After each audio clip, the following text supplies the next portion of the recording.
क्या हुआ, operating system है जो किसके ऊपर चल रहा था, सीपीयू के ऊपर। इस ऑपरेटिंग सिस्टम के ऊपर हमने क्या चलाए, प्रोग्राम्स। उन प्रोग्राम्स को क्या लगा, हर एक को लगा मेरे पास अपना एक सीपीयू है। एक तरीके से हम बोल सकते हैं ऑपरेटिंग सिस्टम क्या करता है, इसके पास सीपीयू है ना, ये इस सीपीयू की वर्चुअल कॉपीज बनाता है। ये करता नहीं, बनाता नहीं है, बस हमें समझने के लिए हम बोलेंगे ये एक नया नया सीपीयू बनाता है। और हर एक प्रोसेस को क्या बोलता है, तुम्हारे पास अपना सीपीयू है, तुम्हारे पास अपना सीपीयू। लेकिन असल में क्या है, ये इसी सीपीयू को इफेक्टिवली यूज करके हर एक को लगता है मैं ही चल रहा हूं।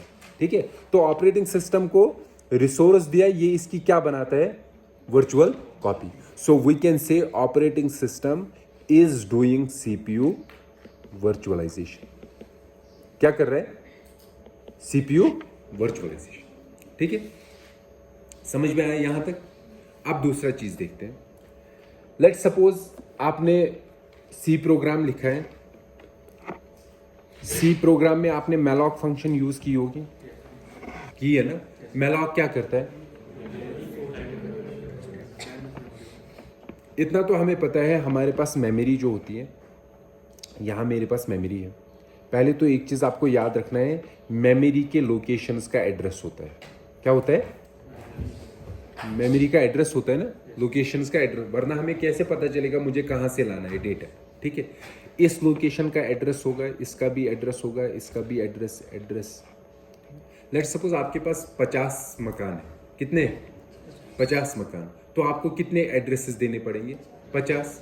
ठीक है, तो जितनी मेमोरी लोकेशंस होंगी उतने हमें क्या यूज होंगे, एड्रेसेस। ठीक है, समझ में आया। अब देखिए, हर लोकेशन पे हम डेटा सेव करते हैं, बिट्स सेव करते हैं। क्या करते हैं, बिट्स।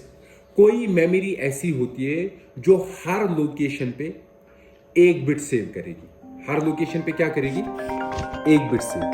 ठीक है, कोई मेमोरी होगी जो हर लोकेशन पे एक बिट नहीं 8 बिट सेव करेगी। ठीक है, कोई मेमोरी होगी जो हर लोकेशन पे सेव करेगी 32 बिट्स, लेट्स से। ठीक है, क्या मैंने बोला, कोई मेमोरी ऐसी है जो हर लोकेशन पे कितने बिट्स सेव कर रहे हैं, एक। कोई है जो हर लोकेशन पे कितने कर रहे हैं, 8। कोई है जो क्या कर रहे हैं, 32। ठीक है, हर लोकेशन पे, हर लोकेशन का क्या होता है, एड्रेस। तो मतलब हर एड्रेस पे कितना सेव है, या तो 1 बिट है, या तो 8 बिट है, या तो 32 बिट्स है। हम कह सकते हैं मेमोरी का 1 बिट का एड्रेस है, या 8 बिट्स का एड्रेस है, या 32 बिट्स का एड्रेस है। ठीक है, ठीक। लेट्स से हम ऐसी मेमोरी करते हैं जिसमें हर लोकेशन पे कितने बिट्स सेव रह रहे, 8 बिट्स। कितने बिट्स, 8 बिट्स। तो यहां जो एड्रेस है ना, एड्रेस एक लोकेशन का है, उस लोकेशन पे कितने बिट्स सेव है, 8 बिट्स। ऐसी मेमोरी को हम बोलते हैं बाइट एड्रेसेबल मेमोरी। क्या बोलते हैं, बाइट एड्रेसेबल। अगर हर एक बिट का एड्रेस होता है, मतलब हर लोकेशन पे एक बिट स्टोर है, तो उसको बोलते हैं बिट एड्रेसेबल। क्या बोलते हैं, बाइट एड्रेसेबल। का मतलब क्या है कि एड्रेस जिस लोकेशन को पॉइंट कर रहा है, उस लोकेशन पे कितनी बिट सेव है, 8 बिट्स। ठीक है, इस मेमोरी को हम क्या बोलेंगे, बाइट एड्रेसेबल मेमोरी। ठीक है, समझ में आया। लेट्स सपोज आपकी मेमोरी में 32 लोकेशन है। क्या है, 32 लोकेशन है, और वो बाइट एड्रेसेबल है। क्या है, बाइट एड्रेसेबल। तो उस मेमोरी का साइज क्या होगा, लोकेशन क्या कितनी है, 32 इंटू हर एक लोकेशन पे कितने बिट्स सेव है, 8 बिट्स। या मैं इसको लिख सकता हूं ना, 32 बाइट सेव होंगे, 32 बाइट्स। ठीक है, अब इस मेमोरी में कितने लोकेशन है, 32। तो हर लोकेशन का क्या होगा, एड्रेस होगा ना, एड्रेस। ठीक है, तो कितने एड्रेसेस मुझे चाहिए, 32। ठीक, कितने चाहिए, 32। ठीक, जो हम एड्रेसेस बनाते हैं ना, नॉर्मल लाइफ में एड्रेसेस क्या होते हैं, इंग्लिश वर्ड्स होते हैं, ऐसे ही होते हैं ना, या एक नंबर भी होता है, हाउस नंबर। यहां जो एड्रेसेस होंगे वो क्या होंगे, वो बाइनरी होंगे। एड्रेसेस क्या होंगे, क्योंकि सिस्टम हमारा क्या समझता है, बाइनरी। वो क्या होंगे, बाइनरी। ठीक है, तो कितने बिट का एड्रेस मुझे चाहिए, यहां कितने बिट का एड्रेस चाहिए। लेट्स सपोज मुझे 2 लोकेशन है, कितनी है, मुझे कितने एड्रेसेस चाहिए? 2 एड्रेसेस। कितने बिट्स से मैं यूनिकली 2 एड्रेसेस को डिफरेंशिएट कर सकता हूं? किस 2 बिट से? 01 एक बिट है। एक बिट मतलब उस एक बिट का वैल्यू 0 हो सकता है या 1 हो सकता है। वैल्यूज 2 हो सकते हैं लेकिन बिट कितनी है? एक। अगर मेरे पास 4 लोकेशन है, मुझे कितने बिट्स का एड्रेस चाहिए? मुझे 4 एड्रेस चाहिए ना, 2 बिट्स चाहिए। कितने चाहिए? देखो 2 बिट्स का वैल्यू हो सकता है 00, 01, 10, 4 हो सकते हैं ना वैल्यूज। तो मतलब 4 से मैं 4 को दे सकता हूं। अगर मुझे 8 लोकेशन चाहिए तो कितने बिट का एड्रेस चाहिए? 3 बिट। यहां मुझे कितने चाहिए? 32। 32 के लिए मुझे कितने एड्रेस चाहिए? 5 बिट का एड्रेस। समझ में आया ना? ये तो क्लियर हो गया। अब देखिए, आपको पता है हमारे पास मेमोरी जो है, जब भी कोई प्रोग्राम रन करना है उसको लोड किस में करते हैं? मेमोरी में। मेमोरी में पहले लोड करते हैं। ये लोड कौन करता है? Operating system. ठीक है। अब लेट्स से अभी जो हमने देखे ना 2 प्रोग्राम्स, दोनों चल रहे थे ना एक टाइम पे, तो दोनों को हमें लोड किस में करना है? मेमोरी में। या तो दोनों को लोड करना है मेमोरी में, या तो क्या करना है, जब प्रोग्राम 1 चल रहा है ना उस वक्त किस में लोड करना है? प्रोग्राम 1 को किस में लोड करना है? मेमोरी में लोड पहले करना है। ठीक है ना। सीपीयू में तो जाएगा ही, लोड किस में करना है? मेमोरी में। मैंने अभी बोला आपको लोड, जब मैं बताऊंगा लोड बोलो आप, हमने डिस्क से मेमोरी में लाया। सीपीयू का हम फैच बोला करेंगे। जब मैं कहूंगा ना फैच करना है, फैच आप खुद समझना। सीपीयू हम मेमोरी से लाके किस में ला रहे हैं? जब मैं लोड बोल रहा हूं तो आप यहां समझना हम डिस्क से किस में ला रहे हैं? मेमोरी। ठीक है। तो हमने प्रोग्राम को लोड किया डिस्क से, किस में? मेमोरी में। मैंने कहा 2 प्रोग्राम्स को एट अ टाइम चलाना है, तो एट अ टाइम दोनों को किस में रखना है? मेमोरी में। ठीक है। लेट्स से एक को मैंने रखा, लेट्स से मेरे पास मेमोरी जो है उसमें 100 लोकेशन है। कितने हैं? 100।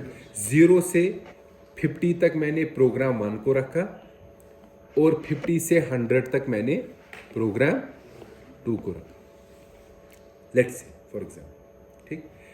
अब और एक चीज क्या देखते हैं हम, जो ये प्रोग्राम 1 और प्रोग्राम 2 है, इंटरनली इनके अंदर क्या है? ये मैलॉक फंक्शन यूज कर रहे हैं। क्या यूज कर रहे हैं? मैलॉक क्या करता है?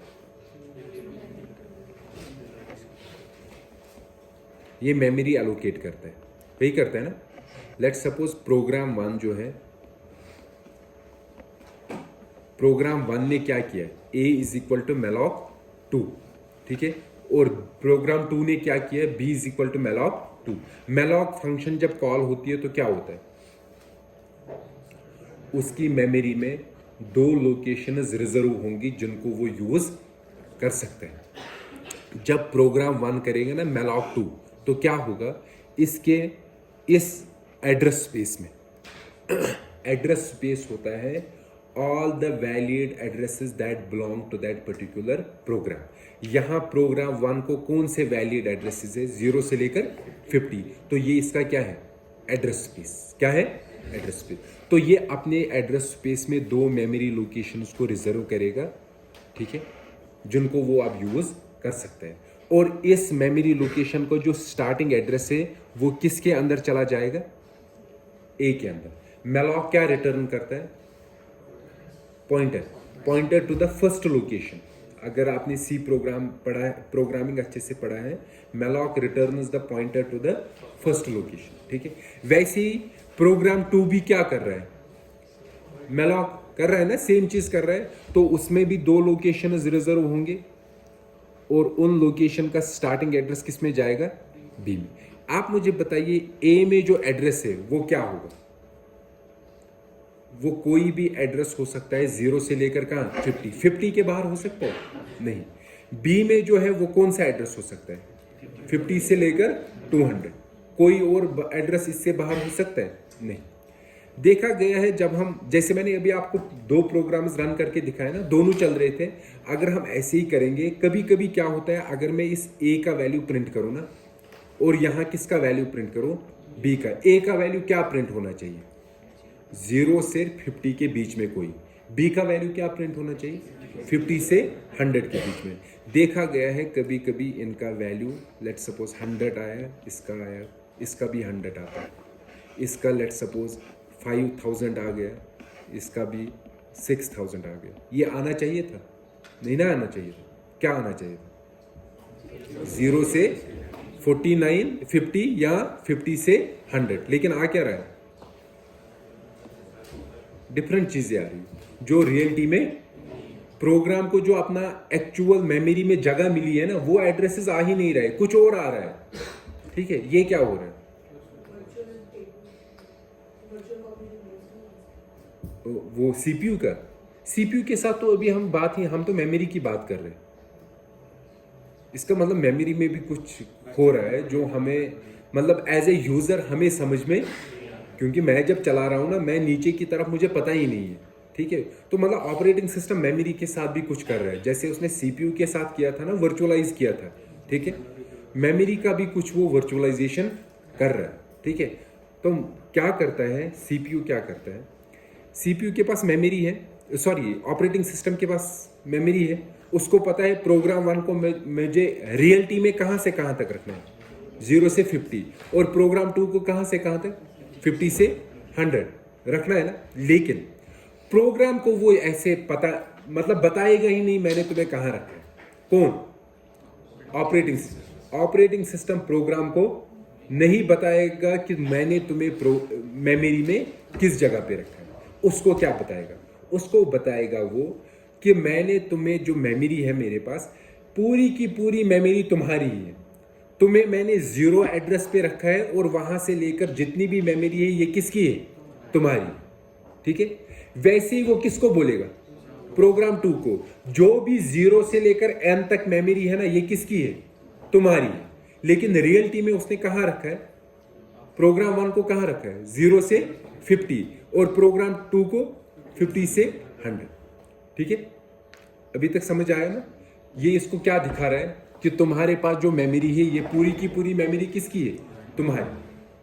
अब जब पूरी की पूरी, लेट सपोज प्रोग्राम 1 की पूरी 0 से लेकर 100 तक किसकी है? प्रोग्राम 1 की। जब वो मेलॉक करेगा, ठीक है, वो कोई भी यूज कर सकता है ना, जो अवेलेबल होगा। लेट सपोज उसने 90 वाला की, क्या किया? 90 वाला, तो उसे रिटर्न कौन सा एड्रेस होगा? 90।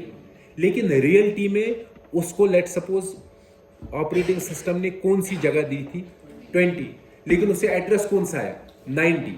तो ऑपरेटिंग सिस्टम क्या करेगा? एक टेबल मेंटेन करेगा, एक टेबल जिसमें करेगा जो प्रोग्राम 1 को जो समझ आ रहा है ना 90, वो रियलिटी में है क्या? 20। ठीक है, तो ये जो प्रोग्राम को, प्रोसेस को समझ आ रहे हैं ना एड्रेसेस, वो एक्चुअल एड्रेसेस है? नहीं, वो एक तरीके से वर्चुअल एड्रेसेस है। लेकिन उन वर्चुअल एड्रेसेस को एक्चुअल में कन्वर्ट कौन करता है? Operating system. किसकी मदद से? वो एक टेबल रखता है। ठीक है, समझ में आया? तो अब तो कुछ भी आ सकता है ना, यहां सेम भी आ सकते हैं ना। प्रोग्राम 1 को भी एड्रेस 100 आ गया, प्रोग्राम 2 को भी क्या आ गया? 100। लेकिन ये एड्रेस है क्या? Virtual address. Internally operating system in addresses को कन्वर्ट करके किस में करता है? रियल एड्रेस में, जिनको हम फिजिकल एड्रेसेस बोलते हैं। ठीक है, तो क्या किया ऑपरेटिंग सिस्टम ने यहां? उसके पास जो मेमोरी थी, उसने इस मेमोरी को उठाया, इसकी क्या बनाई? Virtual copy. और हर एक के पास जो अपनी मेमोरी है वो क्या है? मतलब वो सोच रहा है अपने दिमाग में, मेरे पास पूरी की पूरी मेमोरी है। ये जो पूरी की पूरी मेमोरी है, इसको ये क्या समझ रहा है? ये कौन सी मेमोरी है? वर्चुअल मेमोरी, रियल मेमोरी नहीं है। इस वर्चुअल मेमोरी के जो ये एड्रेसेस जनरेट कर रहे हैं, ये वर्चुअल एड्रेसेस है। इनको एक्चुअल एड्रेसेस में कौन फिर कन्वर्ट करता है? Operating system. ठीक है, अगर ये नहीं होता है, हम at a time multiple programs को नहीं चला पाते। ठीक है, समझ आया? तो दूसरा जो काम कर रहा है सीपीयू, वो क्या कर रहा है? Memory virtualisation. पहला काम क्या था? CPU virtualisation. दूसरा काम क्या कर रहा है? Memory virtualisation. ठीक है, तो ये हमारा टॉपिक होगा, first topic of operating system, जो ये काम करता है। क्या काम करता है? वर्चुअलाइजेशन। पहले हम पढ़ेंगे सीपीयू वर्चुअलाइजेशन, फिर हम क्या पढ़ेंगे? Memory virtualisation. सीपीयू वर्चुअलाइजेशन कैसे करता है? अभी तो मैं आपको बोल रहा हूं ये वर्चुअल कॉपी बनाता है, लेकिन होता क्या है? ठीक है ना, ये जो ये इल्यूजन दे रहा है ना हमें, ये कैसे दे रहा है? ऑपरेटिंग सिस्टम कुछ एब्स्ट्रैक्शंस क्रिएट, एब्स्ट्रैक्शन समझ में आता है ना? एब्स्ट्रैक्शन क्या होता है? मतलब मुझे वो दिखाएगा, इंटरनल डिटेल उसको हाइड करेगा। इंटरनली उसके पास एक सीपीयू है, ये मुझे वो चीज नहीं दिखाएगा। ये ऐसे फंक्शनलिटीज इसके अंदर होगी ऑपरेटिंग सिस्टम के कि मेरे प्रोग्राम को लगेगा सिर्फ कौन चल रहा है, मैं चल रहा हूं। तो ये ऑपरेटिंग सिस्टम में एब्स्ट्रैक्शंस डेवलप हुई होती है, मतलब कोड करके बनाई होती है, जो सीपीयू का भी वर्चुअलाइजेशन करता है और क्या करता है, मेमोरी वर्चुअलाइजेशन। तो इन्हीं एब्स्ट्रैक्शंस को हमें पढ़ना है, क्या होते हो, जिसकी वजह से क्या होता है सीपीयू वर्चुअलाइजेशन, और ये कैसे होता है, किस तरीके से होता है। ये जो अभी मैंने आपको मैपिंग बोली ना, ये इतना सिंपल नहीं है, बहुत कॉम्प्लेक्स है। ये मैपिंग्स कैसे होते हैं, ठीक है ना, एक ही टाइम पे कितने प्रोग्राम्स हमारे अंदर है मेमोरी के अंदर, ये कैसे डिसाइड होता है, ठीक है। ये चीजें हम पूरा पढ़ेंगे किस टॉपिक में, वर्चुअलाइजेशन में, जिसमें पहले हम क्या डिस्कस करेंगे, सीपीयू वर्चुअलाइजेशन, फिर क्या करेंगे, मेमोरी वर्चुअलाइजेशन। समझ में आया, ठीक है। आप एक चीज, पहला काम है